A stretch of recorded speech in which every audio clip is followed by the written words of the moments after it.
राधे वृंदावनेश्वरी वृषभानुसुते देवी प्रणमामि हरिप्रिये हे कृष्णा करुणा सिंधु दीनबंधो जगत्पदे गोपेश गोपिका വിഘ്നേശ്വരനെ പ്രാർത്ഥിച്ചുകൊണ്ട് നമുക്ക് ആരംഭിക്കാം.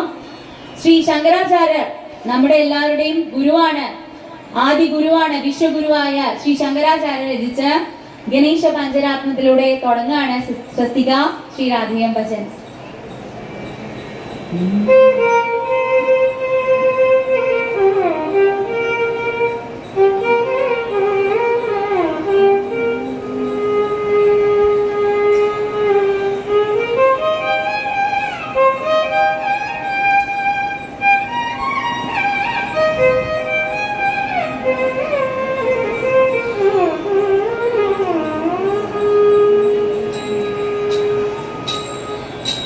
जय गणेश जय गणेश जय गणेश पाहिमा जय गणेश जय गणेश जय गणेश रक्षमा जय गणेश जय गणेश जय गणेश पाहिमा जय गणेश जय गणेश जय गणेश रक्षमा मुराकरात मोरगं सदा मुक्ति साधकं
നമ്മുടെ ഓരോരുത്തരുടെയും ജീവിതത്തിന്റെ ആ നിർവൃതി എന്ന് പറയുന്നത് ഈ നീലക്കല്ലാണ്. ഈ ശ്രീകോവിലിന്റെ ഉള്ളിൽ മാത്രം ഒതുങ്ങുന്നതല്ല ആ നീലക്കല്ല്. പക്ഷെ ആ നീലക്കല്ല് നമുക്ക് കിട്ടിയാല് നമ്മുടെ ജീവിതം സാർത്ഥകമായി മാറി. ആ നീലക്കല്ലിനെ വർണ്ണിക്കുന്ന ഒരു സ്തുതിയാണ്.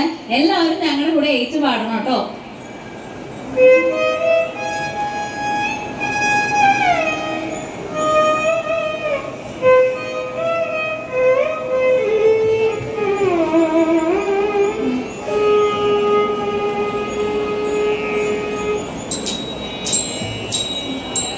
നാരായണ നാരായണ നാരായണ നാരായണ നാരായണ ഭക്തി നൽകണേ മമ മുക്തി നൽകണേ മമ മുക്തി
ഗോവിന്ദ നാമ സങ്കീർത്തനം ഗോവിന്ദ ഗോവിന്ദ.